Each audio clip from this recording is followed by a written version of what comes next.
Sistem dan sumber pencemaran udara. Udara merupakan salah satu elemen yang sangat penting sebagai penunjang makhluk hidup.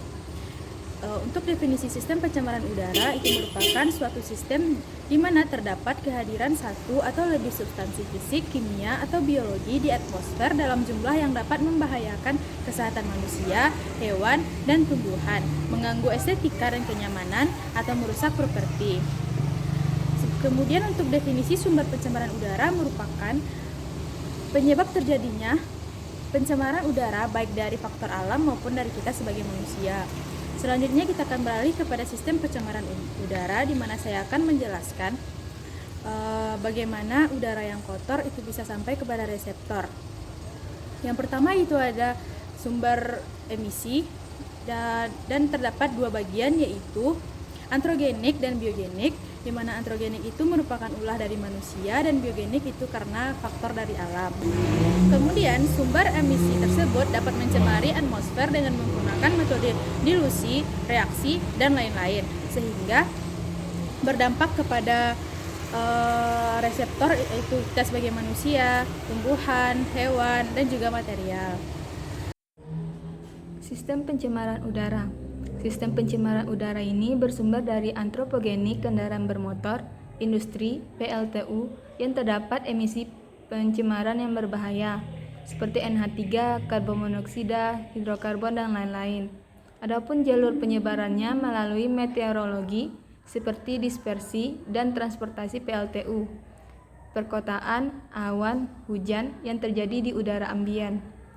Udara ambien ini terdapat di posisi basah dan kering, dan pencemaran udara fotokimia. Di posisi basah dan kering ini berdampak terhadap manusia, hewan, tumbuhan, hutan, dan danau. Di mana terjadinya pencemaran udara? Pencemaran udara dapat terjadi dalam ruangan seperti rumah, sekolah, kampus, kantor, mal, rumah sakit, dan sebagainya. Pencemaran udara di ruangan dapat terjadi pada berbagai tingkatan, mulai dari tingkatan rumah, perkotaan, regional, hingga skala global. Kemudian, sumber pencemar udara. Berdasarkan proses terjadinya, sumber pencemaran udara dapat dibagi dua. Yang pertama biogenik, akibat proses alam, seperti kebakaran hutan, kegiatan mikroorganisme, dan abu vulkanik gunung berapi. Yang kedua, antropogenik, akibat ulah manusia, seperti aktivitas pertambangan, pembakaran, dan pembuangan limbah beracun. Kemudian, berdasarkan area distribusinya, sumber pencemar udara terbagi tiga. Yang pertama, point source. Pencemar berasal dari satu titik sumber, seperti pabrik, selokan, dan curug asap. Yang kedua, line source. Pencemar berasal dari jalan raya, seperti asap kendaraan bermotor. Dan yang ketiga, area source. Sumber pencemar terdistribusi dalam area tertentu. Contohnya kebakaran hutan dan area industri. Untuk selanjutnya saya akan menjelaskan bagaimana proses terjadinya partikulat memasuki ke dalam atmosfer. Untuk prosesnya sendiri itu ada dua. Yang pertama adalah biogenik, yang kedua adalah antropogenik. Untuk biogenik sendiri itu masuknya zat partikulat ke dalam atmosfer akibat proses-proses alam tanpa campur tangan manusia. Kalau untuk antropogenik yaitu masuknya zat-zat tercemar yang diakibatkan oleh aktivitas manusia. Yang pertama kita masuk ke dalam biogenik. Untuk sifat-sifatnya sendiri itu timbul dengan sendirinya tanpa ada pengaruh dari aktivitas manusia. Dan yang kedua tidak dapat dikontrol atau dikendalikan, tetapi juga tidak sering terjadi. Untuk contohnya sendiri, yaitu ada meletusnya gunung berapi yang mengakibatkan emisi SO2, H2S, CH4, dan partikulat. Untuk contoh yang kedua, itu ada kebakaran hutan yang menghasilkan emisi HC, CO, dan partikulat berupa asap. Selanjutnya kita akan membahas mengenai antropogenik. Antropogenik merupakan sumber pencemar yang bukan berasal dari kegiatan alamiah, melainkan dari kegiatan aktivitas manusia, contohnya transportasi dan konversi energi lainnya, dan sumber industri sebagai sumber spesifik. Bisa dilihat pada gambar di samping, terdapat kegiatan transportasi seperti kegiatan manusia mengendarai kendaraan dan kegiatan industri lainnya. Sumber antropogenik terbagi dua, yaitu sumber tidak bergerak dan sumber bergerak. Di sini akan saya membahas mengenai sumber tidak bergerak. Sumber tidak bergerak contohnya adalah cerobong industri, eksplorasi minyak dan gas bumi, dan flare. Flare merupakan kegiatan yang menghasilkan panas tinggi atau cahaya tinggi tanpa menyebabkan ledakan. Tingkat dan laju pengemisian serta jenis pencemar dari sumber statis sangat bergantung dari proses produksi yang ada dalam industri. Contohnya cerobong industri pada pabrik semen yang mendominasi partikulat. Sumber tidak bergerak atau disebut juga dengan stasioner merupakan sumber emisi yang tetap pada suatu tempat. Untuk mengurangi pencemaran udara dari sumber tidak bergerak, pendekatan yang dilakukan adalah yang pertama melaksanakan standar emisi berdasarkan teknologi terbaik yang tersedia. Yang kedua, melaksanakan program pemantauan pencemaran udara. Dan yang ketiga, pengendalian zat pencemar partikel dengan menggunakan bahan bakar yang bersih.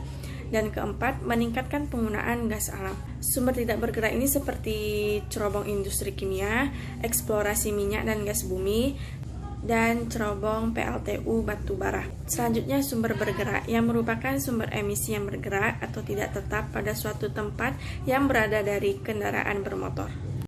Sumber antropogenik terdiri atas sumber tidak bergerak atau stasioner dan sumber bergerak. Di mana di sini saya akan menjelaskan sumber bergerak, yaitu seperti transportasi. Jenis pencemaran diemisikan tergantung dari bahan bakar dan sistem buang bakar yang digunakan. Contohnya gas buangan kendaraan bermotor oleh CO2. Contoh-contoh lainnya yaitu seperti transportasi lainnya yang ada di sekitar kita. Sumber antropogenik berdasarkan jenis aktivitas. Yang pertama, pembangkit listrik. Pembakaran bahan bakar fosil seperti batu bara dan minyak bumi adalah penyebab utama pencemaran udara. Umumnya digunakan di pembangkit listrik, proses manufaktur, lasinerasi limbah, dan proses pemanasan pembakaran lainnya, menghasilkan SO2, partikulat, CO, dan HC. Yang kedua, pengelolaan sampah. Timbul sebagai akibat pembakaran NOx, CO, dan dekomposisi dalam tanah. Yang ketiga, aktivitas rumah tangga. Timbul sebagai akibat dari pemanfaatan bahan bakar minyak tanah dan gas alam, menghasilkan CO, NOx, HC, dan partikulat. Yang keempat, transportasi. Di kota-kota besar, kontribusi gas buang kendaraan bermotor sebagai sumber polusi udara mencapai 60-70%. Kendaraan bermotor menghasilkan gas CO, NOx, hidrokarbon, dan SOx. Nah, berdasarkan dari penjelasan rekan saya sebelumnya, yaitu mengenai sumber antropogenik berdasarkan jenis aktivitasnya, yaitu pengelolaan limbah rumah tangga. Nah, ternyata bukan itu saja loh teman-teman. Di sini ada juga terkait dalam bidang industri. Nah, seperti yang kita tahu, industri itu menghasilkan berbagai macam jenis zat ataupun senyawa kimia yang dapat merusak lingkungan.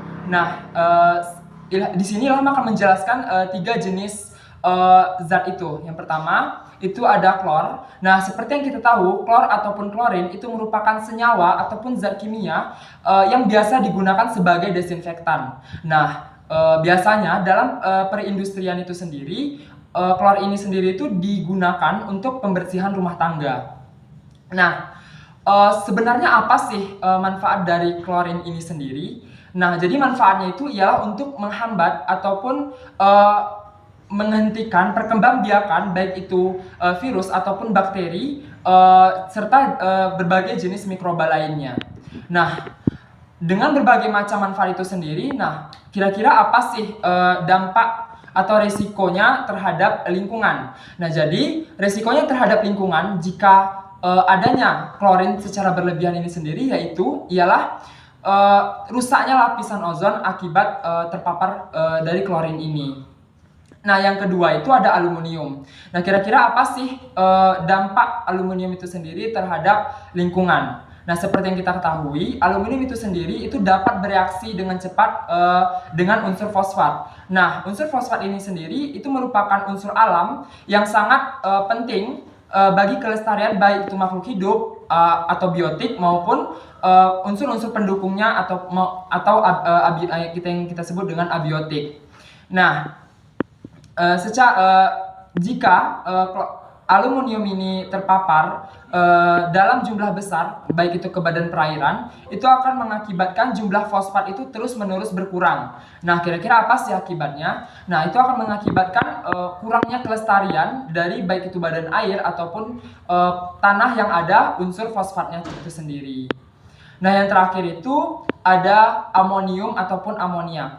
Nah, kira-kira amoniak itu sendiri itu merupakan suatu zat ataupun ke dalam golongan jenis asam itu yang dapat merusak sistem pernafasan manusia jika terpapar oleh manusia. Nah, kira-kira apa sih akibatnya ketika amonium atau amoniak ini sendiri terpapar ke lingkungan?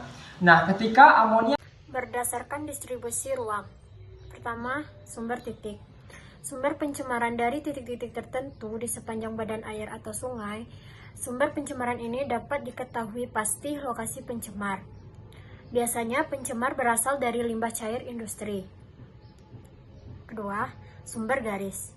Apabila sumber pencemar berjumlah banyak dan didistribusinya dapat dikatakan merata pada suatu garis, contohnya yaitu seperti antrian kendaraan bermotor.